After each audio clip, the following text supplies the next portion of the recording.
Hello guys, അങ്ങനെ അവര് കുടുംബസമേതം താലി മാറ്റിക്കെട്ടൽ ചടങ്ങിന് പോവാൻ വേണ്ടി തയ്യാറെടുക്കാണ്. അവിടെ എത്തി കുറച്ചു നേരം കൊണ്ട് തന്നെ ഒരു സ്ത്രീയുടെ മാല കാണാതാകുന്നുണ്ട്. അങ്ങനെ ആ ഒരു മോഷണ കേസ് നേരെ സച്ചിയുടെ തലയിലേക്ക് ഇടാൻ ശ്രമിക്കുകയാണ് വർഷയുടെ ബന്ധുക്കള്. അത് മാത്രമല്ല, അതിനു വേണ്ടി എല്ലാ തെളിവുകളും സച്ചിയുടെ തലയിലോട്ട് എത്തുന്ന രീതിയിലുള്ള കാര്യങ്ങളൊക്കെ വർഷയുടെ അമ്മ പ്ലാൻ ചെയ്തിട്ടുണ്ട് കേട്ടോ. അങ്ങനെ പറഞ്ഞ പോലെ തന്നെ മോഷണം അവിടെ നടക്കുന്നുണ്ട് കേട്ടോ. അത് നേരെ സച്ചിയുടെ തലയിലേക്ക് ഇടാണ് വർഷയുടെ അമ്മ. എന്നിട്ട് തെളിവുകൾ അങ്ങ് നിരത്തുകയാണ്. സാഹചര്യ തെളിവുകൾ വെച്ച് നോക്കുമ്പോൾ എല്ലാവരും സച്ചിക്കെതിരെ തിരിയാണ് കേട്ടോ. എന്നാൽ രേവതി മാത്രം സച്ചിയെ സപ്പോർട്ട് ചെയ്ത് സംസാരിക്കുന്നുണ്ട്. കിടിലൻ എപ്പിസോഡാണ് കേട്ടോ. എന്തായാലും ഇത് നിങ്ങൾ മുഴുവനായിട്ട് വാച്ച് ചെയ്യാം. ഫസ്റ്റിനെ കാണിക്കുന്നത് നമ്മുടെ സച്ചി അച്ഛന്റെ അടുത്തോട്ട് വരുന്നതാണ്. അച്ഛ, എടാ സച്ചി, നീ ഇതുവരെ ഒരുങ്ങിയില്ലേ? എല്ലാവരും ഇറങ്ങാൻ നിൽക്കുക. നീ എന്താ ഈ വേഷത്തില്? അത് പിന്നെ അച്ഛ, ഞാൻ വരുന്നില്ല. അതെന്താ വരാത്തത്? അത് പിന്നെ അച്ഛൻ അറിയാലോ, ഞാൻ അങ്ങോട്ടേക്ക് വരുന്നത് എന്റെ പെറ്റമ്മയ്ക്ക് പോലും ഇഷ്ടമില്ല. പിന്നെയാണ് അവിടെ ഉള്ളവർക്ക്. അതുകൊണ്ട് അങ്ങോട്ടേക്ക് വരാൻ തോന്നുന്നില്ല അച്ഛാ. എന്താടാ സച്ചി ഇതൊക്കെ? നിന്റെ അനിയന്റെ കല്യാണം ഏതായാലും നമുക്ക് കാണാൻ പറ്റില്ല. അപ്പൊ പിന്നെ ഈ ചടങ്ങിനെങ്കിലും നമ്മൾ എല്ലാവരും അവന്റെ ചുറ്റിലും നിന്ന് നടത്തി കൊടുക്കണം. ഇല്ലെങ്കിൽ പിന്നെ അത് ശ്രീകാന്തിന് വിഷമമായിരിക്കും. പിന്നെ നിന്റെ പെറ്റമ്മയുടെ കാര്യം പോട്ടെ, അവൾക്ക് നിന്റെ മഹത്വം മനസ്സിലാവുന്ന ഒരു ദിവസം വരും മോനെ. അന്ന് അവൾ നിന്റെ കാൽക്കൽ വീഴും. അപ്പോ അവൾ എന്നെ കുറിച്ച് ആലോചിക്കും, ഞാൻ പറഞ്ഞ കാര്യങ്ങളെ കുറിച്ച് ആലോചിക്കും. എന്തായാലും മോന്റെ അമ്മയെ കാര്യമാക്കി വരാതിരിക്കരുത്. അച്ഛാ, എന്തോ എന്റെ മനസ്സ് പറയുന്നു ഞാൻ ഈ ചടങ്ങിന് പങ്കെടുക്കേണ്ടെന്ന്. ആ സമയത്ത് ശ്രീകാന്ത് അങ്ങോട്ട് വരുന്നുണ്ട് കേട്ടോ. എങ്ങനെ ഒന്നുകൂടി പറഞ്ഞ സച്ചിയേട്ടാ, ഇതല്ലായിരുന്നല്ലോ ഇന്നലെ പറഞ്ഞത്. എടാ ശ്രീകാന്തെ, ഒന്നും പറയണ്ട. ഏട്ട പെട്ടെന്ന് പോയി മാറ്റിക്ക്. ഏട്ടൻ ഇവിടെ നിന്ന് ഇറങ്ങിയാലേ ഞാനും ഇറങ്ങത്തുള്ളൂ. ആ സമയത്ത് വർഷ തിരക്ക് പിടിച്ച് വരുന്നുണ്ട് കേട്ടോ. ശ്രീകാന്തെ, റെഡിയല്ലേ? എന്നാ പിന്നെ നമുക്ക് ഇറങ്ങാം. അച്ഛനെ അവിടുന്ന് ഒരു കാറ് വിട്ടിട്ടുണ്ട്, നമുക്ക് അതിൽ പോവാം. അവിടുന്ന് കാറ് വിട്ടിട്ടുണ്ടെന്നോ? എന്തിനാ അവിടുന്ന് കാറ് വിട്ടത്?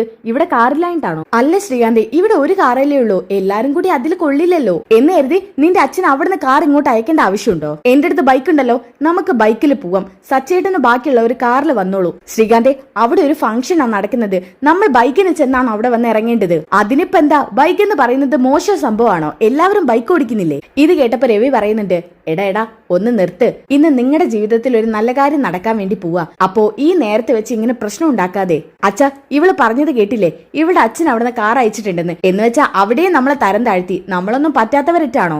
ഇനി ഒരു കാറ് വേണമെന്നിരിക്കട്ടെ. സച്ചേട്ടന്റെ എത്ര കൂട്ടുകാരന്മാരുണ്ടെന്ന് അറിയോ? അവർ ഒരാളെ വിളിച്ച് അവരിങ്ങോട്ട് വരും. അവരുടെ കാറൊക്കെ നമ്മുടെ സ്വന്തം കാറ് പോലെ തന്നെയാ. അതിന് നിന്റെ അച്ഛൻ അവിടുന്ന് കാറ് വിടേണ്ട ആവശ്യമൊന്നുമില്ല.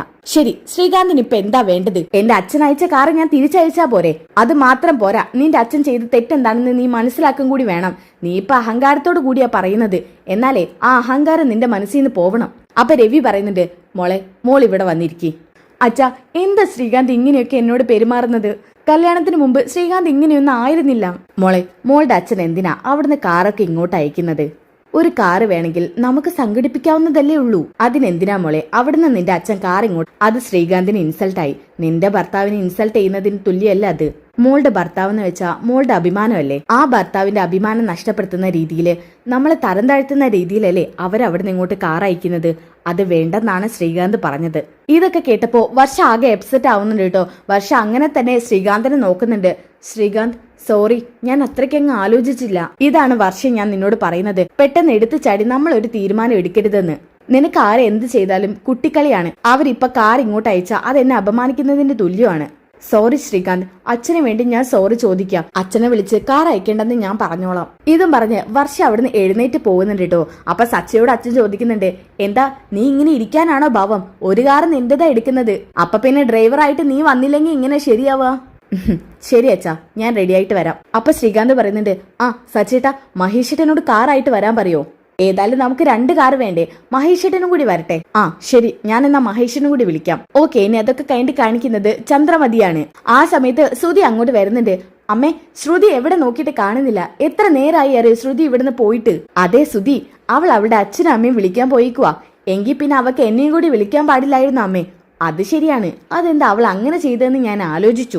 എല്ലാരും റെഡിയായില്ലേ? ഇപ്പൊ തന്നെ സമയം ഒരുപാടായി. ആ സമയത്താണ് രവി വരുന്നത്. അതെ, എങ്കിൽ പിന്നെ നമുക്ക് ഇറങ്ങാം. മഹേഷ് അവിടെ കാത്തേൽക്കുന്നുണ്ട്. മഹേഷിന്റെ വണ്ടിയിൽ നിങ്ങൾ കയറിക്കോ. ഞാനും ശ്രീകാന്തും വർഷമോളം സച്ചിയുടെ കൂടെ വന്നോളാം. അല്ല, അതെന്താ രവിയേട്ട?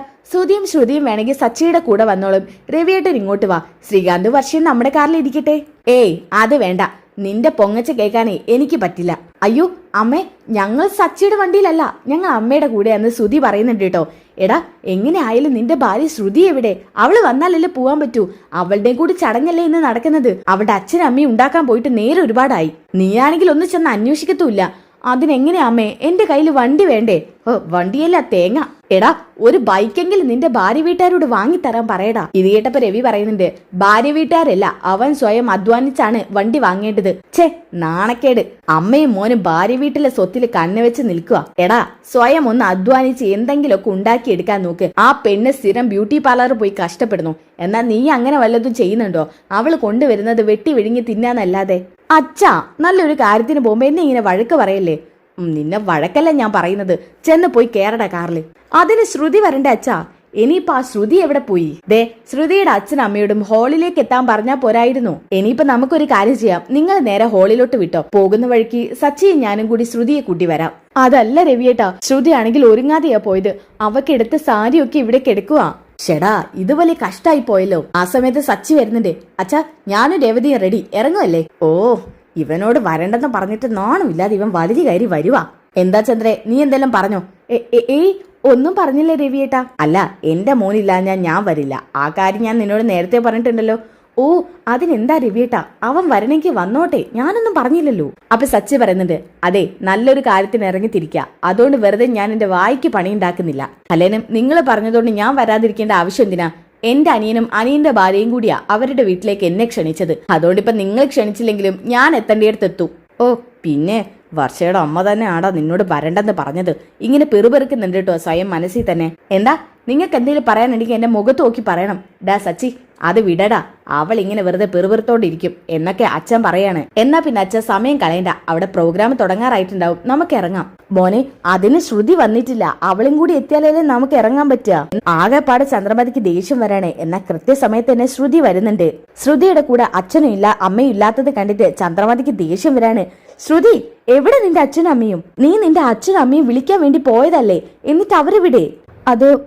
അത് പിന്നെ ആന്റി. എടി, നീ എന്നെ നാണം കെടുത്തുവോ? പറയടി, അവരെവിടെ? എന്നാൽ ചന്ദ്രമതി ശ്രുതിയോട് ഇങ്ങനെയൊക്കെ സംസാരിക്കുന്ന കണ്ടിട്ട് ചുറ്റിൽ നിൽക്കുന്ന എല്ലാവരും ആകപ്പാട് അമ്പരന്ന് നിൽക്കുകയാണ് കേട്ടോ. ആന്റി ഒന്ന് അടങ്ങ്. അച്ഛൻ അമ്മ ഹോളിലേക്ക് എത്താന്ന് പറഞ്ഞിട്ടുണ്ട്. അവരൊരു റൂം എടുത്ത് ഡ്രസ്സ് ചേഞ്ച് ചെയ്യാൻ വേണ്ടി കയറിയേക്കുക. ഓ, ഇപ്പോഴൊന്ന് സമാധാനമായത്. എന്തിനാ ശ്രുതി നീ അവരെ ഹോട്ടൽ റൂമിലേക്ക് വിട്ടത്? ഇവിടെ ഇഷ്ടംപോലെ മുറിയില്ലേ, ഇവിടെ നിന്ന് എന്നെ ഡ്രസ്സ് ചേഞ്ച് ചെയ്തൂടെ? ആ പിന്നെ, ഇവിടുത്തെ മുറികളൊന്നും അവർക്ക് ഇഷ്ടപ്പെട്ടെന്ന് വരില്ല, അതുകൊണ്ടാണ് ഞാൻ ഇങ്ങോട്ട് വിളിച്ചോണ്ട് വരാഞ്ഞത്. ഇത് കേട്ടപ്പോ സച്ചി പറയുന്നുണ്ട്, ഓ, അവര് വലിയ മലേഷ്യക്കാരല്ലേ, കോടീശ്വരന്മാര്. അവരുടെ റൂം എന്നെ കോടികളുടെ ആസ്തി ഉള്ളതായിരിക്കും. അപ്പൊ പിന്നെ നമ്മുടെ ഈ തീപ്പെട്ടിക്കൂട് പോലത്തെ റൂമൊക്കെ അവർക്ക് ഇഷ്ടപ്പെടുവോ? ആ പിന്നെ, ഇതേ ഒന്നാന്തരം വീടാ, തീപ്പെട്ടിക്കൂട് പോലെ നിന്റെ അച്ചമ്മയുടെ വീടാടാ. ഇത് കേട്ടപ്പോ രവി പറയുന്നുണ്ട്, എന്താ നീ പറഞ്ഞത്? അല്ല രവിയേട്ടാ, സച്ചി അങ്ങനെ പറഞ്ഞാല് നീ എന്റെ വീട് തീപ്പെട്ടിക്കൂടെന്ന് പറയോ? അപ്പൊ ശ്രീകാന്ത് പറയുന്നുണ്ട്, അയ്യോ ഒന്ന് നിർത്തല്ല അച്ഛാ, എന്റെ പൊന്നേട്ടി ഒന്ന് പോയിട്ട് ഡ്രസ്സ് ചേഞ്ച് ചെയ്ത് വാ. അവിടെ ശ്രുതിയുടെ വീട്ടുകാർ വിളിയോടെ വിളിയാ. ആ, ഞാൻ പെട്ടെന്ന് ഡ്രസ്സ് ചേഞ്ച് ചെയ്ത് വരാം. ശ്രുതി ആണെങ്കിൽ വാടകയ്ക്ക് എടുത്ത അച്ഛനും അമ്മയും ഒന്ന് ഡ്രസ്സ് ചെയ്ത് മേക്കപ്പ് ചെയ്ത് ഒരുക്കാൻ വേണ്ടി പോയതായിരുന്നു കേട്ടോ. അങ്ങനെ പേടിച്ചുകൊണ്ട് ശ്രുതി മാറ്റി ഒരുങ്ങാൻ വേണ്ടി പോകുന്നുണ്ട്. അങ്ങനെ ഇവരെല്ലാരും കൂടി ശ്രുതിയെ വെയിറ്റ് ചെയ്തുകൊണ്ടിരിക്കുകയാണ് കേട്ടോ. അങ്ങനെ ശ്രുതി ഡ്രസ്സൊക്കെ ചേഞ്ച് ചെയ്തതിനു ശേഷം താഴോട്ട് വരുന്നുണ്ട്. ഞാൻ റെഡിയായി ആന്റി, എങ്കിൽ പിന്നെ നമുക്ക് പോവാം. ആ, എന്തൊരു ഐശ്വര്യം എന്നറിയോ, 2 മരുമക്കളും ഒരുമിച്ച് നിന്നേ. ഷോ, എന്തൊരു ഐശ്വര്യാണെന്നറിയോ. ഇനി എന്റെ 2 ആൺമക്കളും ഇവിടെ നിൽക്ക്. ഇതൊക്കെ കേട്ടിട്ട് നമ്മുടെ രേവതി ആണെന്നുണ്ടെങ്കിൽ സച്ചിയുടെ മുഖത്തേക്ക് വല്ലാത്തൊരു വിഷമത്തോടു കൂടി നോക്കുന്നുണ്ട്. അപ്പോ സച്ചി ആണെങ്കിൽ കണ്ണിറങ്ങി കാണിച്ചിട്ട് മൊത്തത്തിലൊരു ഹാപ്പിനെസ് അവിടെ വരുത്തുകയാണ് കേട്ടോ. എന്നിട്ട് സച്ചിയോടും രേവതിയോടും പറയുന്നുണ്ട്, നോക്ക്, ഇവരെ ഇപ്പൊ കണ്ടാലേ കണ്ണ് തട്ടും. അത് കണ്ണ് തട്ടാതിരിക്കാനാണ് നിങ്ങൾ 2 പേരും. അതിനു വേണ്ടിയിട്ടാണ് നിങ്ങൾ 2 പേരും ഇപ്പൊ ഞാൻ കൂട്ടുന്നത്. ഇത് കേട്ടപ്പോ ശ്രീകാന്തിന് ദേഷ്യം വരുന്നുണ്ട്. സച്ചേട്ടാ ഇങ്ങോട്ട് വന്നേ. എടുത്തി എന്താ നോക്കി നിൽക്കുന്നത്? ഇങ്ങോട്ട് വാ ഇട്ടത്തി. ഇപ്പൊ എങ്ങനെയുണ്ട് അച്ഛാ? ഇപ്പോഴാണ് പൂർത്തിയായത്. എന്റെ 3 മക്കൾ ഒരുമിച്ചപ്പോ എന്തൊരു ഐശ്വര്യം ഉണ്ടെന്നറിയോ, അല്ലേ ചന്ദ്രേ? ഇത് കേട്ടപ്പോ ചന്ദ്രക്ക് ദേഷ്യം വരുന്നുണ്ട് കേട്ടോ. ചന്ദ്ര ഇങ്ങനെ ഒരുമാതിരി രീതിയിൽ കാണിക്കില്ലേ, അതുപോലൊക്കെ ഇങ്ങനെ കാണിക്കുന്നുണ്ട്. അതെ, ഇവർക്ക് കണ്ണ് തട്ടാതെ വെച്ച കോലം പോലെ ഉണ്ട് ഇവര് 2 പേരും. ആ, അത് പറഞ്ഞപ്പോഴാണ്, ദേ എന്റെ 3 മക്കൾക്കും കണ്ണ് തട്ടാതിരിക്കാനേ ഏറ്റവും നല്ലത് നീയാ. ഇവരുടെ മുന്നിൽ വന്ന് നീ നിന്നാ മതി. രവിയേട്ടാ, പിന്നെ ഞാൻ നിന്നെ എന്ത് പറയണം? ദേ, വാക്കുകൾ സൂക്ഷിച്ചു വേണം ഉപയോഗിക്കാൻ കേട്ടോ. അപ്പൊ ശ്രീകാന്ത് പറയുന്നുണ്ട്, അച്ഛാ, ഈ അമ്മയോട് ഒരു കാര്യം പറഞ്ഞിട്ട് കാര്യമില്ല. എന്തായാലും നമുക്ക് ഇനി വൈകിക്കണ്ട, നമുക്ക് ഇറങ്ങാം. അങ്ങനെ അവര് 2 പേരും കാറിൽ കയറുന്നുണ്ട് കേട്ടോ. അങ്ങനെ 2 കാറും അവിടെ നിന്ന് എടുക്കുന്നുണ്ട്. പിന്നെ കാണിക്കുന്നത് ഹോളിൽ എത്തുന്നതാണ്. എത്തിയ പാളത്തിന് വർഷയുടെ അമ്മയും അച്ഛനും അങ്ങോട്ട് വരുന്നുണ്ട് അവരെ സ്വീകരിക്കാൻ വേണ്ടിയിട്ട്. രവിയോട് മനസ്സില്ലാ മനസ്സോടെ അയാൾ പറയുന്നുണ്ട്, രവി, കയറിയിരിക്കും. എന്നാ കാറ് പാർക്ക് ചെയ്ത് നിർത്തി ഇറങ്ങുന്ന സമയത്ത് സച്ചിയെ കാണാണ് വർഷയുടെ അമ്മ. ഇത് കണ്ടപ്പോ തന്നെ നമ്മുടെ ചന്ദ്രയോട് പറയുന്നുണ്ട്, ചന്ദ്രേ ഇതെന്താ ഇത്, നീയല്ലേ സച്ചി വരില്ലെന്ന് പറഞ്ഞത്? അത് പിന്നെ മഹിമേ, എനിക്ക് പറഞ്ഞ വാക്ക് പാലിക്കാൻ പറ്റിയില്ല. എന്താ ഇത് ചന്ദ്രേ? ഇനി ഇവൻ ഇവിടെ വെച്ച് എന്തെങ്കിലും പ്രശ്നം ഉണ്ടാക്കുവോ? ഒരു പ്രശ്നം ഉണ്ടാക്കില്ല. അവന്റെ അച്ഛന് വാക്ക് കൊടുത്തിട്ടുണ്ട്, ഒരു പ്രശ്നം ഉണ്ടാക്കില്ലെന്ന്. തൽക്കാലം അവൻ നമ്മുടെ കൂടെ വന്നതിൽ നീ എന്നോട് ക്ഷമിക്കണം. ദേ ഇവൻ വന്നില്ലെങ്കിലേ ഇവന്റെ അച്ഛൻ ഇവന്റെ ഭാര്യയൊന്നും വരില്ലെന്നാ പറഞ്ഞത്. ഭാര്യയുടെ കാര്യം പോട്ടേന്ന് വെക്കാം, പക്ഷെ അച്ഛൻ വന്നില്ലെങ്കിൽ ബന്ധുക്കളൊക്കെ ചോദിക്കില്ലേ എന്തുകൊണ്ട് അച്ഛൻ വരാത്തതെന്ന്. അപ്പൊ പിന്നെ ഇവനെ കൂട്ടാൻ തന്നെ നിവൃത്തി ഉണ്ടായിരുന്നുള്ളൂ. എന്തായാലും എന്റെ ഉള്ള മനസ്സമാധാനം പോയി. എന്തെങ്കിലും ആവട്ടെ. ചന്ദ്ര കയറിയിരിക്കെ, ദേ വെള്ളം എടുത്ത് കുടിക്കിട്ടോ, അവർക്കൊക്കെ കൊടുക്ക്. എന്നിട്ട് സ്വയം ഇങ്ങനെ മനസ്സിൽ കരുതുന്നുണ്ട് മഹിമ. എന്റെ പ്ലാൻ അപ്പൊ വർക്കൗട്ടായി. ഇനി ബാക്കി കാര്യം നോക്കിയാ മതി. അപ്പൊ തന്നെ വർഷയുടെ അച്ഛൻ വരുന്നുണ്ട്. മഹിമേ, ഞാൻ അയാളോട് ഒരുവിധ രീതിയിലൊക്കെ സംസാരിച്ചത്.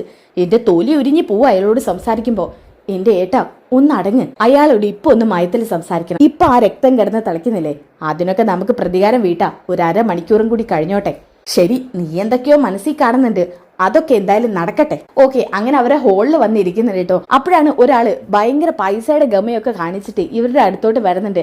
ഹായ്, വർഷയുടെ ബന്ധുക്കളാണല്ലേ, ഐ മീൻ റിലേറ്റീവ്സ്. ഇതൊക്കെ കേട്ടപ്പോ ചന്ദ്രയ്ക്ക് അടങ്ങിയിരിക്കാൻ പറ്റുന്നില്ല കേട്ടോ. ചന്ദ്ര അറിയാവുന്ന ഇംഗ്ലീഷൊക്കെ പറഞ്ഞു പഴുത്താൻ നോക്കുന്നുണ്ട്.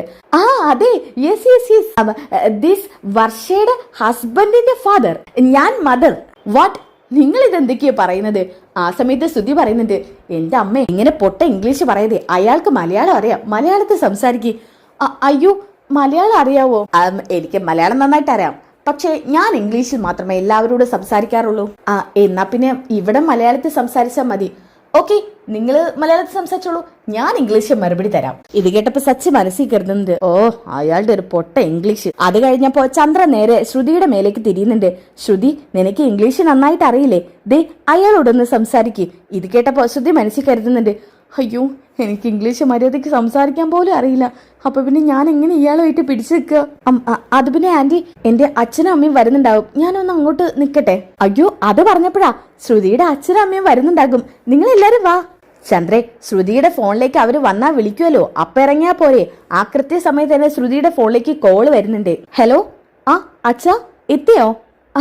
അതെ, അച്ഛനും അമ്മയും പുറത്ത് വെയിറ്റ് ചെയ്യുന്നുണ്ടെന്ന്, ഞാൻ അവരെ വിളിച്ചോണ്ട് വരാം. അയ്യോ മോൾ ഒറ്റയ്ക്ക് പോവല്ലേ, ഞാൻ കൂടെ വരുന്നു. രവിയേട്ടനും കൂടി വാ. അങ്ങനെ അവര് നേരെ ശ്രുതിയുടെ അച്ഛനും അമ്മയും കാണാൻ പോകുന്നുണ്ട് കേട്ടോ. ആ സമയത്ത് സച്ചി പറയുന്നുണ്ട്, അതെ ഏട്ടത്തിയുടെ മലേഷ്യൻ അച്ഛനും അമ്മയും കാണണ്ടേ, നീ വരുന്നില്ലേ രേവതി? ഞാനൊന്നുമില്ല, അവര് ഇങ്ങോട്ട് തന്നെയല്ലേ വരുന്നത്, എന്നാലും നമുക്കൊന്ന് അവിടെ ചെന്ന് കാണാം. ഏയ് അത് വേണ്ട. എന്നാ കൃത്യസമയത്ത് തന്നെയാണ് കേട്ടോ ഒരാള് സച്ചിയുടെ അടുത്തോട്ട് വരുന്നത്. ഹലോ, എന്ന് മനസ്സിലായോ? അപ്പൊ സച്ചി പറയുന്നുണ്ട്, ഇല്ല, ആരാ? സച്ചിയല്ലേ? അതെ, എന്റെ പേരെങ്ങനെ അറിയാം? സച്ചിയുടെ കാറിൽ ഞാൻ ഒരുപാട് തവണ യാത്ര ചെയ്തിട്ടുണ്ടല്ലോ, സച്ചിക്ക് എന്റെ മുഖം ഓർത്തെടുക്കാൻ പറ്റുന്നില്ലേ? ഇല്ല. എന്റെ കാറിലെ യാത്രക്കാരാണോ? അതെ, ഈടായിട്ട് സച്ചി കാണാനില്ലായിരുന്നല്ലോ, എവിടെ പോയിരുന്നു? അയ്യോ, അത് പിന്നെ കുറച്ച് ഫാമിലി ഇഷ്യൂസ് ഉണ്ടായിരുന്നു, അതുകൊണ്ട് കാറ് വിൽക്കേണ്ടി വന്നു. അപ്പോ ഞാൻ അവിടെ ഓട്ടത്തിന് പോവാറില്ലായിരുന്നു. ഓ അങ്ങനെ. അല്ല സച്ചി വരൂ, നമുക്ക് മാറി ഇന്ന് സംസാരിക്കാം. ഇങ്ങനെ ഫാമിലിയോടൊപ്പം ഇരിക്കുവാണോ? അത് പിന്നെ ഒന്നും പറഞ്ഞാ പറ്റില്ല. സച്ചി വരൂ. രേവതി, എന്നാ പിന്നെ ഞാനിപ്പോ വരാം. സച്ചിയേട്ടാ ശ്രദ്ധിക്കണേ. ദേ മദ്യം ഒന്നും കഴിക്കരുത്. ഇല്ല രേവതി, ഞാനത് തൊടില്ല, പോരെ? ശരി. ദേ സച്ചി, മദ്യം കഴിക്കരുതെന്ന് ഭാര്യ പറയും, പക്ഷെ നമുക്കൊരു ഗ്ലാസ് എങ്കിലും കുടിക്കണം. ഏയ് അതൊന്നും വേണ്ട ചേട്ടാ, ചേട്ടൻ എന്തെങ്കിലും പറയാനുണ്ടെങ്കിൽ പറഞ്ഞോ. ഏയ് അത് പറഞ്ഞാ പറ്റില്ല, സച്ചി വന്നേ. ഓക്കെ, ഇനി ഇതൊക്കെ കഴിഞ്ഞിട്ട് കാണിക്കുന്നത് അവരെ കാത്തു നിൽക്കുന്ന ശ്രുതിയെയും അച്ഛനും അമ്മയെയും സുധിയൊക്കെയാണ് കേട്ടോ. സുധി, ദേ നോക്കി ആരാ വരുന്നേന്ന്? അയ്യോ, അച്ഛനും അമ്മയും. എന്നാ ഇവരുടെ വരവ് കണ്ടപ്പോ തന്നെയാ ചന്ദ്രമതി പറയുന്നുണ്ട്, ശ്രുതി ഈ വരുന്നത് നിന്റെ അച്ഛനാണോ? അതെ, ഇതെന്റെ അച്ഛനാ. അപ്പൊ ചന്ദ്രമതി മനസ്സിൽ കരുതുന്നുണ്ട്, ഓ മലേഷ്യക്കാരനാണെന്ന് പറഞ്ഞിട്ട് എന്താ കാര്യം, ഇങ്ങനെ കാണാൻ ഒരു ലുക്കും ഇല്ലല്ലോ. എന്തില്ലെങ്കിൽ എന്താ, അയാൾക്ക് പൂത്ത കാശില്ലേ, അത് മതി. അയ്യോ, ശ്രുതിയുടെ അച്ഛനല്ലേ? യെസ്. നിങ്ങൾ മോളെ ശ്രുതി പറഞ്ഞു കൊടുക്ക്. അച്ഛ, ഇത് ശ്രുതിയുടെ അമ്മ, ഇത് ശ്രുതിയുടെ അച്ഛൻ. ഓ, ശ്രുതിയുടെ അമ്മയും ശ്രുതിയുടെ അച്ഛനെയാണല്ലേ? അതെ. ഇവിടെ നിൽക്കണ്ട, അകത്തേക്ക് ഇരിക്കാം. അകത്ത് AC ഉണ്ടോ? ഇവിടെയൊക്കെ എന്തൊരു ചൂടാന്നറിയോ, അതിനൊക്കെ മലേഷ്യ, അവിടെ ചൂട് പോലും ഇല്ല. അയ്യോ, ഇയാളൊക്കെ കൂളാക്കുമെന്നാ തോന്നുന്നത് എന്ന് ശ്രുതി മനസ്സിൽ കരുതുന്നുണ്ട്. അല്ല അച്ഛാ, അവിടെ ചൂടൊന്നും ഇല്ലേ എന്നൊക്കെ ശ്രുതി ചോദിക്കുന്നുണ്ട് കേട്ടോ. അവിടെ ചൂടൊന്നും ഇല്ല. Show poor auditorium. എന്തൊരു ചെറിയ ഓഡിറ്റോറിയം ഇത് മുൻകൂട്ടി എന്നോട് പറയുന്നെങ്കിൽ ഞാനൊരു ഓഡിറ്റോറിയം തന്നെ ഇവിടെ ബുക്ക് ചെയ്തിരുന്നല്ലോ. അയ്യോ അതൊന്നും വേണ്ട, ഇതിപ്പോ വർഷയുടെ വീട്ടുകാർ സെറ്റ് ചെയ്തതാ. നല്ല ഓഡിറ്റോറിയം അല്ലേ? എന്തൊരു വലിയ ഓഡിറ്റോറിയം ഇത്. ഓ, എന്നെ സംബന്ധിച്ചിടത്തോളം ഇത് ചെറിയൊരു ഓഡിറ്റോറിയ അല്ലേ സൗദാമിനി? ആ യെസ് ചേട്ടാ, ഇത് ഭയങ്കര ചെറിയ ഓഡിറ്റോറിയം. നമ്മുടെ മലേഷ്യയിലൊക്കെ ഗ്ലാസ് ബ്രിഡ്ജ് പോലത്തെ ഓഡിറ്റോറിയങ്ങളാ. എന്താ ഗ്ലാസ് ബ്രിഡ്ജോ? എന്ന് വെച്ചാ നല്ല തിളങ്ങുന്ന ഓഡിറ്റോറിയങ്ങൾ. അവിടെ പുറത്ത് വരെ AC അല്ലേ? എന്നാ ഇതൊക്കെ കേട്ടിട്ട് രവിക്ക് ആകെ എന്തൊക്കെയോ കൺഫ്യൂഷൻ പോലെ തോന്നുക കേട്ടോ. അപ്പൊ ശ്രുതി ആണെങ്കിൽ അവരുടെ ചെവിട്ടി പറഞ്ഞു കൊടുക്കുന്നുണ്ട്, അതെ ഒന്ന് പതുക്കെ ഒന്ന് മയത്തി തള്ളിയാ മതി, ഇങ്ങനെ ഒരുപാട് തള്ളണ്ട. പരമാവധി ശ്രമിക്കാം മോളെ. എങ്കിൽ പിന്നെ ഡ്രിങ്ക്സ് കുടിച്ചിട്ട് തുടങ്ങാം. ആ ആയിക്കോട്ടെ. എന്നാ തൊട്ട് ഇപ്പുറത്ത് തന്നെ മദ്യം ഇരിക്കുന്നുണ്ട് കേട്ടോ. ഇത് കണ്ടപ്പോ ശ്രുതിയുടെ അച്ഛൻ പറയുന്നുണ്ട്, വോൾക്ക ഒരു ഗ്ലാസ് ഒഴിച്ചാട്ടെ. അച്ഛ, അവിടെയുള്ള പോലെ നല്ല ഐറ്റങ്ങളൊന്നും ആയിരിക്കില്ല ഇവിടെ. ഇതൊക്കെ ഫോറിൻ ഐറ്റങ്ങളാ, കണ്ടാ തന്നെ മനസ്സിലാക്കാം. നിങ്ങൾ കുടിക്കാൻ വന്നതാണോ അതോ? എങ്കിൽ പിന്നെ വേണ്ട അല്ലേ, ജസ്റ്റ് വെള്ളം കുടിക്കാം. അപ്പൊ സൗദാമിനി പറയുന്നുണ്ട്, അതെ നമ്മൾ പറഞ്ഞ ദൗത്യം പൂർത്തിയാക്കി പോകണം, അല്ലാതെ മദ്യപിക്കാനല്ല ഇവിടെ വന്നത്. ശരി സൗദാമിനി. ചന്ദ്രമതി മനസ്സിൽ കരുതുന്നുണ്ട്, ഷോ ഇയാളെ ഞാൻ ഇവരുടെ മുന്നിലൊക്കെ പരിചയപ്പെടുത്തണ്ടേ, കോടീശ്വരനായിട്ട് പറഞ്ഞിട്ട് എന്താ കാര്യം. ശ്രുതി മോൾക്ക് ഒരു മാച്ചും ഇല്ലാതെ അച്ഛൻ. ചിലപ്പോ അമ്മ നല്ല ഭംഗി കാണും. ആ എന്ത് പറയാനാ, അവര് മരിച്ചു പോയില്ലേ. അപ്പോഴാണ് വർഷയുടെ അമ്മ അങ്ങോട്ട് വരുന്നത്. ഇത് ശ്രുതിയുടെ അച്ഛനും അമ്മയാണോ? അതെ, ഇത് ശ്രുതിയുടെ അച്ഛൻ, ഇത് അമ്മ. ഓ, എന്താ ഇവിടെ ഇരിക്കുന്നത്? അങ്ങോട്ടേക്ക് വരാം. സ്റ്റേജിലേക്ക് ശ്രുതിയും കയറിക്കോ. വർഷയും ശ്രീകാന്ത് അവിടെ നിൽക്കുന്ന കണ്ടില്ലേ, ചെല്ല്. ഓക്കെ, ഇനിയാണ് ട്വിസ്റ്റുകളൊക്കെ നടക്കാനിരിക്കുന്നത്. ഇതിന്റെ ബാക്കി എപ്പിസോഡ് കിട്ടാൻ വേണ്ടി ചാനൽ സബ്സ്ക്രൈബ് ചെയ്തേക്ക്, വീഡിയോ ഒന്ന് ലൈക്ക് ചെയ്തേക്ക്. അതോടൊപ്പം നെക്സ്റ്റ് എപ്പിസോഡ് ഒന്ന് കമന്റ് ചെയ്തേക്ക്. അടുത്ത വീഡിയോ കാണുന്നവരേക്കും എല്ലാവർക്കും ബൈ ഗായ്സ്.